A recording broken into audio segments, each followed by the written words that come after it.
ദൈവനാമത്തിന് മഹത്വമുണ്ടായിരിക്കട്ടെ. വീണ്ടും ഒരു നോമ്പുകാലം വന്നിരിക്കുകയാണ്. നമ്മുടെ ആത്മാവിനെ തൃപ്തിപ്പെടുത്തുന്ന വചനത്തെ കൂടുതലായി സ്വീകരിക്കുന്ന കാലഘട്ടമാണ് നോമ്പുകാലം.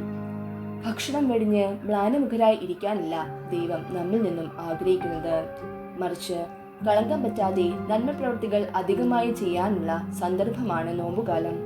നമുക്ക് സുഖവും സംതൃപ്തിയും തരുന്ന വസ്തുക്കളെ അന്യരുടെ സുഖത്തിനു വേണ്ടി ത്യജിക്കാൻ തയ്യാറാകുമ്പോഴാണ് നോമ്പുകൾ അർത്ഥപൂർണമാകുന്നത്. നോമ്പിന്റെ 7-ാം ദിനമായ ഇന്നത്തെ ചിന്താവിഷയം ദൈവരാജ്യത്തിന്റെ സാർവത്രികത എന്നതാണ്. അതിനായി തിരഞ്ഞെടുത്തിരിക്കുന്ന വേദഭാഗം വിശുദ്ധ മർക്കോസ് എഴുതിയ സുവിശേഷം 3-ാം അധ്യായം 31 മുതൽ 35 വരെയുള്ള തിരുവചനങ്ങൾ. അനന്തരം അവന്റെ അമ്മയും സഹോദരന്മാരും വന്ന് പുറത്തുനിന്ന് അവനെ വിളിപ്പാൻ ആളയച്ചു.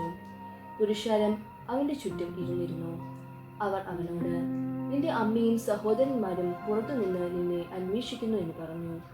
അവൻ അവനോട്, എന്റെ അമ്മയും സഹോദരന്മാരും ആർ എന്ന് പറഞ്ഞിട്ട് ചുറ്റിലും ഇരിക്കുന്നവരെ നോക്കിക്കൊണ്ട്, എന്റെ അമ്മയും സഹോദരന്മാരും ഇതാ, ദൈവത്തിന്റെ ഇഷ്ടം ചെയ്യുന്നവൻ തന്നെ എന്റെ സഹോദരനും സഹോദരിയും അമ്മയും ആകുന്നു.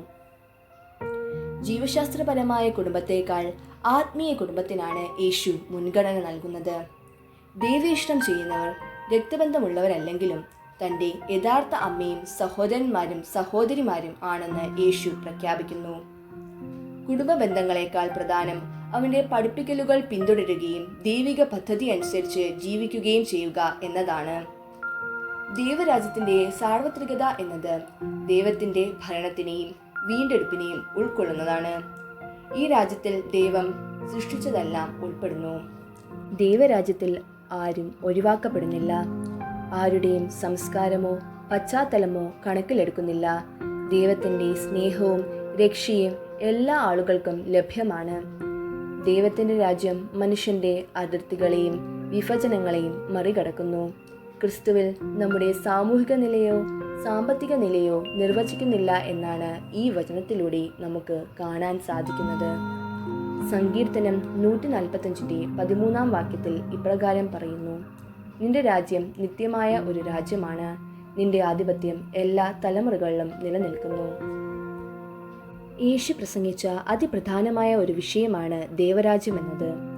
ദൈവരാജ്യം എന്നാൽ ദൈവത്തിന്റെ വകയായ പ്രദേശം എന്നല്ല, പിന്നെയോ ദൈവത്തിന്റെ ഭരണം എന്നത്രേ. ദൈവം ഭരിക്കുന്ന രാജ്യമല്ല, ദൈവം സമ്പൂർണ്ണ ഭരണം നടത്തുന്ന ഒരു വ്യവസ്ഥിതിയാണ് ദൈവരാജ്യം. ദൈവത്തിന്റെ നിയമങ്ങൾ സ്വീകരിച്ച് അനുസരിക്കുന്നവനാണ് ദൈവരാജ്യത്തിലെ പൗരൻ. ദൈവരാജ്യം മനുഷ്യഹൃദയങ്ങളിൽ സ്ഥിതി ചെയ്യുന്നു. അത് സ്വാർത്ഥപരമോ വ്യക്തി കേന്ദ്രിതമോ അല്ല. വ്യക്തി ഹൃദയങ്ങളിൽ സ്ഥിതി ചെയ്യുന്ന ഈ രാജ്യം സാമൂഹികവും സാർവത്രികവുമാണ്. യേശു ദൈവരാജ്യത്തിന്റെ പ്രതീകമാണ്. ദൈവഹിതം അനുസരിക്കുന്നത് യേശുവിൻ്റെ ജീവിത ലക്ഷ്യമായിരുന്നു. അവൻ്റെ ജീവിതവും ക്രൂശമരണവും മുഖാന്തരം മനുഷ്യരെ ദൈവത്തെങ്കിലേക്ക് ആകർഷിക്കുകയും ദൈവഹിതം അനുസരിപ്പാൻ അവരെ പ്രേരിപ്പിക്കുകയും ചെയ്യുന്നു. യേശു പൂർണ്ണമായ ദൈവഹിതം അനുസരിച്ചവനാകിയാൽ അവൻ ദൈവരാജ്യത്തിൻ്റെ പൂർത്തീകരണമാണ്. അവൻ്റെ ആഗമനം ദൈവരാജ്യത്തിൻ്റെ ആഗമനവുമാണ്. ലോകം ഇന്ന് പൂർണ്ണമായി ദൈവഹിതം അനുസരിക്കുന്നില്ല. ദൈവരാജ്യത്തിന്റെ സമ്പൂർണമായ സ്ഥാപനം ഇനിയും വരുവാനുള്ളതാണ്. ലോകത്തിൽ നന്മയും തിന്മയും തമ്മിലുള്ള പോരാട്ടം അന്തമില്ലാതെ തുടരുകയാണ്. ദൈവത്തിന്റെ സമയത്ത് ദൈവം തിന്മയുടെ ശക്തികളെ സമ്പൂർണമായി തോൽപ്പിച്ച് ദൈവത്തിന്റെ ആധിപത്യം ഉറപ്പിക്കും. അന്ന് ദൈവീഷ്ടം സ്വർഗത്തിലെ പോലെ ഭൂമിയിലും ആയിത്തീരും. മനുഷ്യപുത്രൻ തന്റെ തേജസ്സോടെ വരുമ്പോൾ അവൻ തന്റെ തേജസ്സിന്റെ സിംഹാസനത്തിൽ ഇരിക്കും.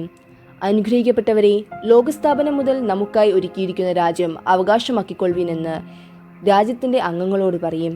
ലോകരാജ്യത്വം നമ്മുടെ കർത്താവിനും അവന്റെ ക്രിസ്തുവിനും ആയിത്തീർന്നിരിക്കുന്നു. അവൻ എന്നേക്കും വാഴും.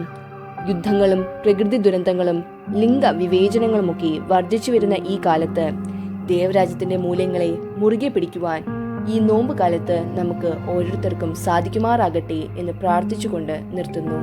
ദൈവം നമ്മെ അനുഗ്രഹിക്കട്ടെ.